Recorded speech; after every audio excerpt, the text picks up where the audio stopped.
대한민국 서울의 한 지하철 막차 시간. 저 시뻘건 사람들은 다 뭐야? 한국은 올 때마다 왜 이래? 이곳 서울의 한 지하철 막차 시간에는 평소와는 다르게 시위라도 벌인 듯한 시뻘건 옷을 입은 한국인들이 엄청난 인파로 지하철에 모여들기 시작합니다. 그런데 이 와중에 해당 인파들 사이로 다소 이질적인 영국인 여성이 식은땀을 뻘뻘 흘리며 연신 뭐라고 중얼거리기 시작하는데요. 마치 한국에 온 것을 후회하기라도 하는 듯한 혼잣말을 하던 영국 여성은 얼마 지나지 않아서 지옥과도 같은 충격적인 경험을 하게 됩니다. 그리고 그녀의 인생은 완벽히 달라졌다고 하는데요.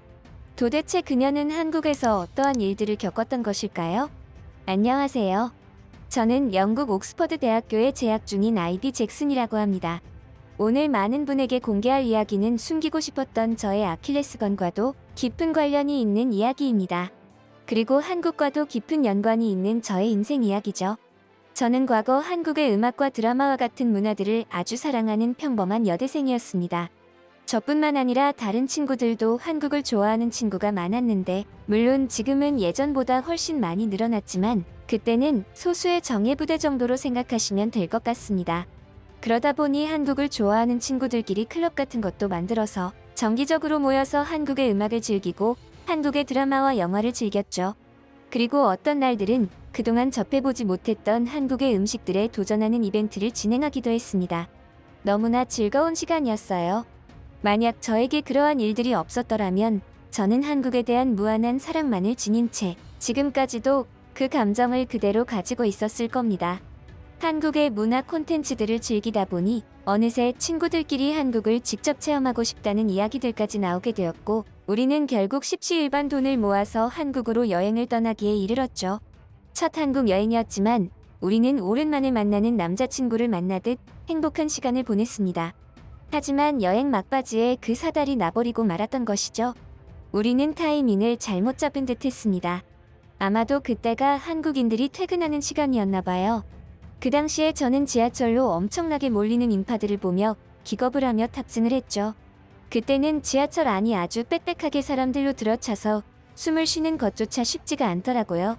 그러다가 제가 내릴 목적지에 도달하여 내리려고 했는데, 워낙 사람이 많은 장소에서 붉은 옷에 온몸에 금을 두른 독특한 남자가 저를 지속해서 밀치는 바람에 목적지에 내리지 못하고 말았습니다. 그리고 한참이나 숨막히는 지하철 안에서 식은땀을 흘리고 죽음의 공포에 휩싸이고 말았죠. 그때부터였습니다. 저에게 폐소공포증이 생긴 것은 말이죠. 그러한 일이 있었던 뒤부터는 저에게 있어서 한국인들은 공포의 대상이 되어버리고 말았습니다. 그때는 그렇게 무섭더라고요. 그 당시 지하철에서 밀침을 당하는데 아무래도 남자한테 밀리다 보니 여자인 저로서는 대항조차 할 수 없는 상황으로 생각되었고, 그것이 곧 이루 말할 수 없는 공포심으로 다가왔죠.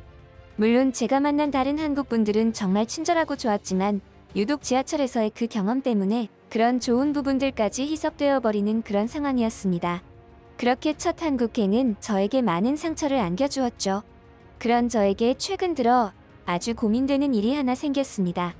그것은 다름 아닌 다시 한번 한국 여행을 가자는 친구들의 제안이었어요. 물론 그 친구들도 제가 한국에 대한 두려움이 있다는 것을 알고 있었지만 오히려 그럴수록 더더욱 한국에 재방문해서 그런 부분들을 깨끗하게 없애야 한다나 뭐라나. 저는 처음에 그런 말도 안 되는 소리는 집어치우라고 했습니다. 그건 너희가 한국에 가고 싶으니까 하는 소리지. 나한테는 무모한 도전이 될 것이고 상태가 더욱 악화하면 너희가 책임질 것이냐며 따지기까지 했죠. 하지만 친한 친구 한 명이 그런 저에게 거절할 수 없는 제안을 해버리고 말았습니다. 제가 그토록 갖고 싶었지만 가질 수 없었던 한국의 아이돌 굿즈 아이템이었죠. 우리 친구 중에서도 오직 단 한 명만이 가지고 있던 친필 사인 굿즈 아이템이었습니다. 이번 한국 여행에 동참한다면 그것을 저에게 양도하겠노라고 그 친구는 약속했죠. 그야말로 솔깃한 제안이 아닐 수 없었습니다. 까짓거 그냥 한번 다녀올까? 한 번만 참으면 내가 그토록 원하던 것을 손에 넣을 수가 있잖아. 최대한 몸을 사리면서 지하철만 타지 않으면 충분히 한국 여행도 좋은 시간이 될 텐데. 하지만 이내 한국에서의 지옥철 경험이 떠오르며 손이 바르르 떨리기 시작했죠. 그리고 그 당시에 저를 밀어 제끼던 붉은 옷의 귀금속 남자가 떠올랐습니다. 숨막히고 죽을 것 같은 그 지옥 같은 느낌은 잊히지가 않았죠. 하지만 저는 용기를 내었고 친구들과의 두 번째 한국 여행에 동참했습니다. 사실 저야 두 번째지만 친구들은 여러 번 한국을 방문했었기에 저보다는 훨씬 한국의 지리에 대해서 빠삭하게 알고 있었고, 누가 보면 한국에 사는 애들처럼 행동하는 것이 제가 보기에는 부럽기도 하고 웃기더군요. 저도 그러한 일들이 없었더라면 저 친구들처럼 한국의 문화들을 마음껏 만끽하고 있었을 텐데 라는 생각이 절로 들었죠. 클로스트로포비아라고도 불리는 폐소공포증이라는 것은 특정한 공간이나 상황에서의 폐쇄된 느낌에 대해 과도한 두려움이나 불안으로 이어지는 불안장애였는데, 이게 한번 생기고 나니까 쉽게 사라지지 않더라고요. 늘 폐쇄적인 공간에 들어가게 되면 불안해지고 식은땀이 나니까 일상생활에서도 너무나 큰 불편들이 있었습니다. 하지만 친구들의 배려로 한국 여행에서만큼은 그러한 폐쇄적인 공간은 최대한 피했고 넓은 곳에서 한국 여행을 만끽했습니다. 아주 좋더군요. 오랜만에 한국에 대한 사랑이 다시 뿜뿜 솟아나는 기분이었어요. 그 일이 있기 전까지는 말이죠. 우리가 반드시 한국 여행에서 가려고 했던 식당이 한 곳 있었는데, 알고 보니 그 식당은 무려 건물 높이가 50층이 넘는 곳에 존재했습니다. 한국의 고층 건물 안에 존재하는 식당이었거든요. 분명히 그 식당은 멋진 한강 야경을 지닌 분위기 있는 식당이었지만 저에게 있어서는 큰 도전과 모험이 도사리는 숙제와도 같았습니다. 눈치채셨겠지만 저 높은 층에 가려면 무조건 엘리베이터를 타야 했으니까요. 친구들은 저에게 양해를 구했습니다. 저를 위해 이곳은 예약하지 않으려고 했는데 이번 여행의 핵심적인 장소라서 부득 선택하게 되었다며, 저와는 제일 친한 친구 한 명은 제가 이곳을 가지 못하겠다 싶으면 자기가 저와 함께 다른 식당으로 가겠다는 말까지 했죠. 저는 이런 친구들에게 민폐를 끼치는 기분이 싫었고 그들의 소중한 추억까지 저로 인해 악영향을 끼치는 것이 싫었습니다. 그래서 저는 까짓거 한번 시도해 보겠다고 했고, 우리는 모두 엘리베이터에 탑승하여 수십 층의 상공에 있는 식당으로 향했죠. 그 순간만큼은 정말이지 없던 고소공포증까지 생기는 느낌이 들었습니다. 분명히 엘리베이터는 빠른 속도로 올라가고 있었지만 저에게 있어서만큼은 슬로 비디오처럼 느껴졌죠. 온몸에는 식은땀이 흐르기 시작했고 불안해지기 시작했습니다. 더구나 가는 도중에 몇 번이나 띵동 소리를 내며 중간마다 다른 사람들이 탑승하고 하차하고를 반복했는데, 그 덕분에 식당으로 향하는 그 시간은 억겁의 시간처럼 느껴졌죠. 그리고 결국 저는 식당에 도착하기도 전에 실신할 위기에 봉착했습니다. 까딱하면 정신을 놓을 지경이었죠. 그런데 바로 그 순간 엘리베이터에 함께 타고 있던 한국인 남자분이 저에게 다가왔습니다. 저기요. 심호흡해보세요. 지금 거의 다 도착했거든요. 눈 감으시고 지금 여기가 엘리베이터라 생각하지 말고 넓은 해변이라고 생각해보실래요? 들이쉬고 내쉬고 지푸라기라도 잡는 심정이었던 것인지 저는 그 남자가 시키는 대로 했고 서서히 불안 증세가 안정되는 것을 느꼈습니다. 마치 마법이라도 부린 것 같더군요. 결국 저는 무사히 식당에 도착할 수 있었고 친구들과의 즐거운 추억을 만들 수 있었습니다. 그 당시에는 너무 정신이 없어서 저에게 도움을 준 남자분에게 제대로 감사의 인사도 드리지 못했던 것이 조금은 마음에 걸렸지만요. 한국인들은 무서운 사람들이 많다고 생각했는데 이렇게 자기 일도 아닌데 큰 도움을 주려고 하는 이타심이 깊은 사람들도 있구나라고 생각했죠. 내심 기분이 좋아졌습니다. 한국에 대한 좋은 이미지가 생기면 생길수록 마음 놓고 한국을 사랑해도 되는 그 자체가 너무 기분이 좋았죠. 친구들의 배려와 한국분들의 이타심 있는 행동 덕분에 우리의 여행은 아주 흡족하고 행복한 순간들의 향연이었습니다. 다시금 한국에 대한 사랑이 목구멍까지 꾸역꾸역 올라올 정도로 말이죠. 우리는 저녁 시간까지 즐거운 한국 여행을 만끽했고 이윽고 지하철 막차 시간이 다가오자 아쉬운 발걸음을 돌렸습니다. 친구들의 말에 따르면 한국에서 지하철이 제일 복잡한 시간이 출근 시간과 퇴근 시간이라고 했는데, 그 시간대만 피하면 비교적 쾌적하게 지하철을 탑승해 이동할 수 있다고 하더군요. 과거 첫 한국 여행에서는 그러한 부분들을 알지 못해서 그 사달이 나버렸으니 이번에는 최대한 많은 정보를 섭렵했던 것입니다.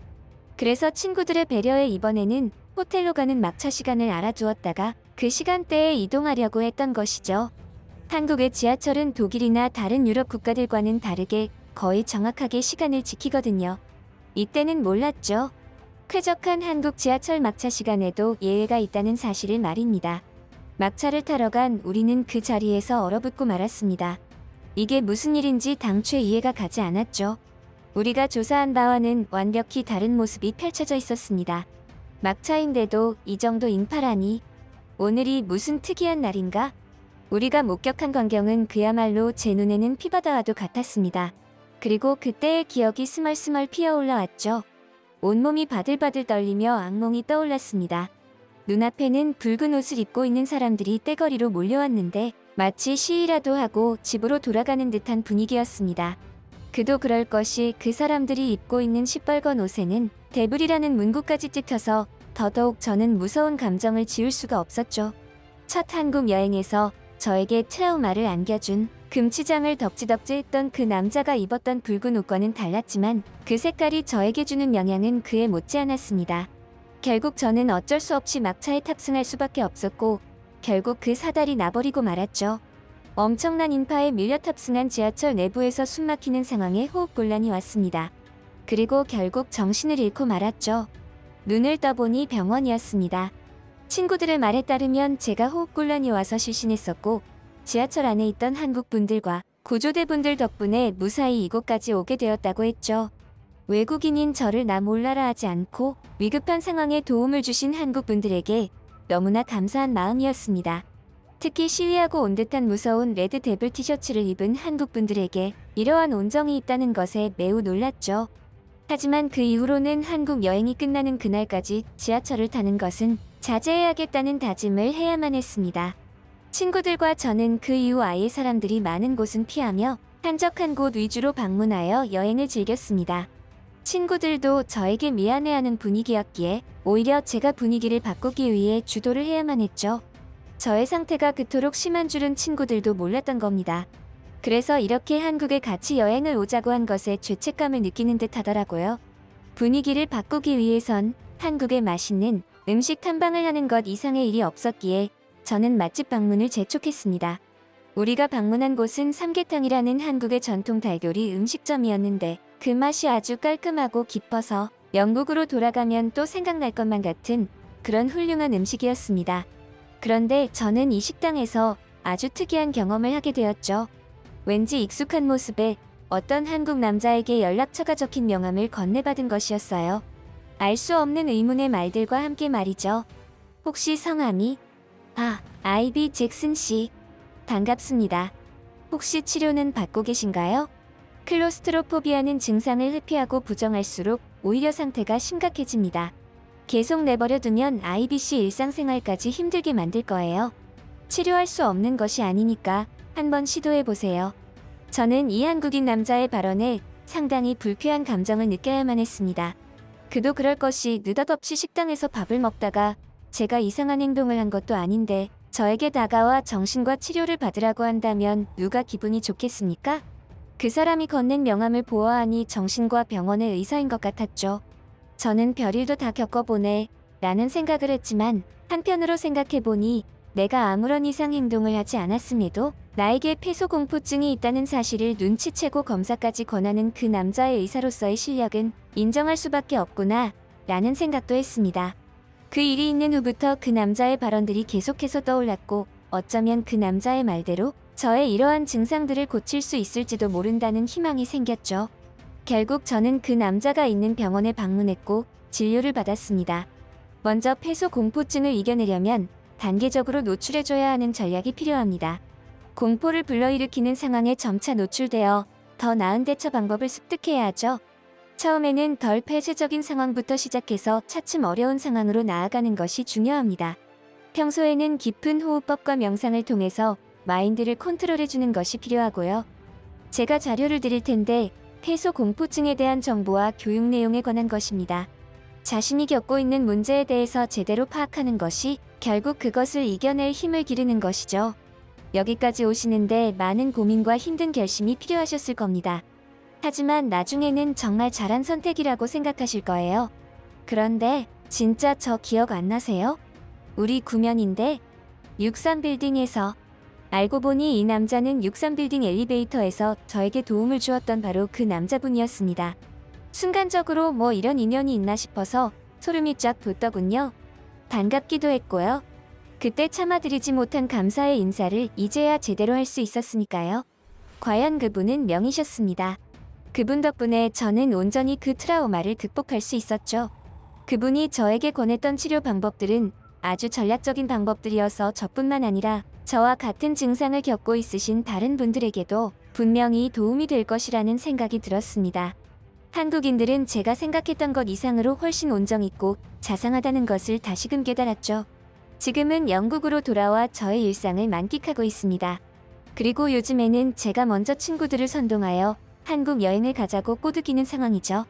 심지어 제 남동생은 언제부터인지 한국 빠돌이가 되어서는 한국 국가대표 축구 경기를 하는 날이면 친구와 함께 시뻘건 옷을 입고 응원까지 하더라고요.